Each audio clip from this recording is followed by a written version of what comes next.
반가 안녕하세요. 공기파 박용덕입니다. 2022년 제33회 공인중개사 시험대비 기출타파 31회 27번 문제입니다. 외국인 부동산 취득 특례에 대해서 옳은 것입니다.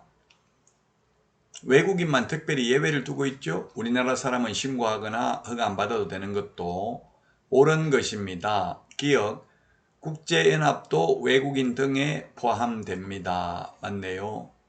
옳은 내용입니다. 2번 외국인 등이 대한민국 안의 부동산에 대한 매매 계약을 체결하였을 때에는 계약 체결로부터 60일이 아니라 매매 계약은 특례가 적용되는 게 아니고 우리나라 사람이나 외국인이나 모두 똑같습니다. 30일 이내에 신고해야 되고요. 교환 계약이나 승여 계약은 우리나라 사람은 신고하지 않는데 외국인은 60일 이내 신고를 해야 됩니다. 자, 그 다음에 디귿의 상속, 경매라든지 신축, 정축, 개축, 재축 등 계약 이외의 원인으로 취득을 한 경우에는 6개월 이내에 신고를 해야 되죠. 자, 그 다음에 리얼의 상수원 보호구역에 있는 경우에는 허가받아야 된다 했는데 X입니다. 상수원 보호구역은 허가 대상이 아닙니다. 따라서 1번이 정답이 되겠습니다. 자, 그러면 허가 대상이 뭡니까? 우리 핵심 비교 정리 27번에 있는데 군문자야라고 했죠. 군사기지 및 군사시설 보호구역, 문화재 보호구역, 자연환경보전법에 의한 생태경관보전지역, 야생 생물 특별보호구역의 경우 미리 허가받아야 됩니다. 외국인 특례에 의해서 군문자야에서 허가받지 않는 경우에는 2년 이하의 징역이나 2천만 원 이하의 벌금이고요. 외국 사람이나 우리나라 사람이나 국토부 장관 또는 시도의사가 지정한 허가구역에서 허가받지 아니한 경우에는 2년 이하의 징역이나 당해 토지 취득 가격의 100분의 30에 상당하는 금액 이하의 벌금에 처하게 됩니다.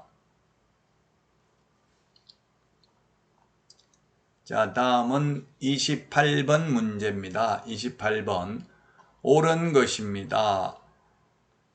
1번 국토부 장관은 투기가 성행하거나 성행할 우려가 있는 지역에 대해서는 7년 범위 내에서가 아니라 허가구역은 5년 범위 내에서 지정할 수 있습니다. 5년이라는 숫자, 3년이라는 숫자 많이 나오죠. 허가구역은 5년 동안이 아니라 5년 범위 내에서고요. 그 다음에 2번 시도지사가 허가구역을 지정하려면 시도 도시계획위원회 심의를 거쳐서 시도지사, 인접시도지사 의견 들어야 된다. 의견 들을 필요도 없고 심의 거칠 필요도 없습니다. 다만 지정된 허가구역이 종료돼서 다시 재지정할 경우에는 의견 청취는 해야 되죠. 다른 시도지사 의견 듣는 경우는 없습니다. 그래서 틀렸고 3번 시도지사가 허가구역을 지정한 때에는 이를 공고하고 그 공고 내용을 국토부 장관, 시장, 군수, 구청장에게 통지해야 된다. 네, 3번이 옳은 내용이네요.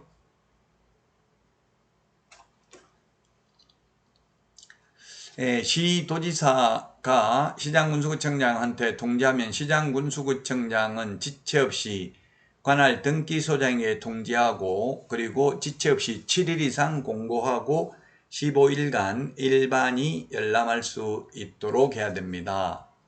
그 다음에 4번 허가구역의 지정은 허가구역 지정을 공고한 날로부터 3일 후에 효력이 발생한다 했는데 3일이 아니고 5일입니다. 5일. 5일이라는 숫자는 부동산 거래 신고 등에 관한 법률 여기 한번 공인중개사법에 딱 한 번 더 나오죠. 자격 취소되고 나면 자격 취소한 시도지사는 5일 이내에 국토부 장관에게 보고하고 다른 시도지사에게 통지해야 됩니다. 자, 그 다음에 6번에 5번 국토의 계획 및 이용에 관한 법률에 따른 도시지역 중 주거지역은 180제곱미터 이하 토지에 대해서는 허가가 면제된다 했는데 이게 2020년도에 2022년 2월 28일 날 개정됐습니다. 150제곱미터 우리 핵심 비교정리 프린터 32번에 있습니다. 주거지역은 150이 아니고 제가 조금 전에 150이라고 했나요? 180이 아니고 주거지역은 60제곱미터죠. 60제곱미터. 그 다음에 상업지역, 공업지역 150제곱미터, 녹지지역 200제곱미터, 미지정 60제곱미터 이하인 경우 허가 면제됩니다. 도시지역 밖에서는 기타 250, 농지 500, 임야천은 똑같죠. 그래서 주거지역은 180이 아니라 60제곱미터 이하로 바뀌었습니다. 2022년 2월 28일부로 바뀌었다. 다시 한번 볼까요? 주거지역, 미지정지역은 60제곱미터 이하, 상업, 공업지역은 150제곱미터 이하, 녹지지역은 200제곱미터 이하인 경우 허가를 안 받아도 됩니다. 초과하는 경우 허가 받아야 됩니다. 개정됐기 때문에 주의하시고요. 우리 핵심 비교정리 32번에 있습니다.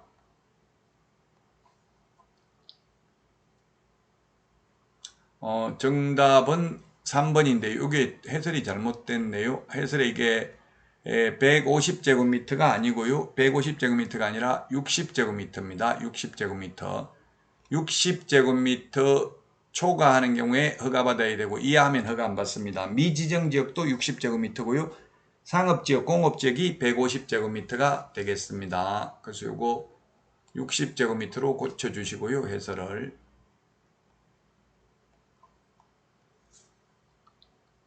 다음은 29번입니다. 29번. 옳은 것입니다. 옳은 것. 29번에 옳은 내용이 되겠는데요. 공인중개사인 개업공개사 갑의 중개사무소 폐업 및 재등록에 관한 설명으로 옳은 것은 좀 요게 약간 어려워하십니다. 모두 다. 갑이 폐업하고자 하는 경우 국토부 장관에게 미리 신고해야 된다. 휴업, 폐업 전부 등록관청에 사전에 신고합니다. 휴업은 3개월 초과하는 경우에만 물론 신고하면 되겠습니다. 자, 그 다음에 2번 갑이 폐업 사실을 신고하고 중개사무소 간판을 철거하지 아니한 경우 과태료 처분받는다 했는데요. 간판 철거 안 하면 행정 대집행법에 따라 대집행할 수 있을 뿐입니다. 자, 간판 철거하는 게 세 가지가 있죠. 사무소 이전, 등록 취소, 폐업, 간판 철거해야 됩니다. 지체 없이. 휴업이나 업무 정지의 경우 간판 철거할 의무는 없습니다. 자, 그 다음에 3번 갑이 공인중개사 법령 위반으로 2019년 2월 8일 1개월 업무정지 처분을 받았으나 2019년 2월 8일입니다. 2019년 7월 1일 폐업 신고를 하였다가 2019년 12월 11일 다시 등록을 한 경우 종전 업무정지 처분 효과는 승계되지 않고 소멸한다 했는데 업무정지 과태료 처분의 효과는 그 처분일로부터 1년간 재등록한 개업공개사에게 승계됩니다. 그래서 소멸되지 않고 승계됩니다. 1년이 안 지났기 때문에 그렇습니다. 처분일로부터 1년간 재등록한 개업공개사에게 승계됩니다. 아직 1년 안 지났죠. 2월 8일 날 업무정지 처분 1개월 받았는데 2019년 12월 11일 다시 등록했으니까 1년이 지나지 않았기 때문에 승계됩니다. 4번 갑이 공인중개사 법령 위반으로 2019년 1월 8일 1개월 업무정지에 해당되는 위반 행위를 하였으나 2019년 3월 5일 폐업 신고를 하였다가 2019년 12월 5일 다시 등록을 한 경우 종전 위반 행위에 대해서 1개월 업무정지 처분을 받을 수 있다. 요게 맞네요. 폐업 기간이 1년을 초과하면 폐업 신고 전의 위반 행위로 인한 업무정지 할 수 없고요. 그 다음에 폐업 기간이 3년을 초과하면 폐업 신고 전의 위반 행위로 인한 등록 취소 할 수 없습니다.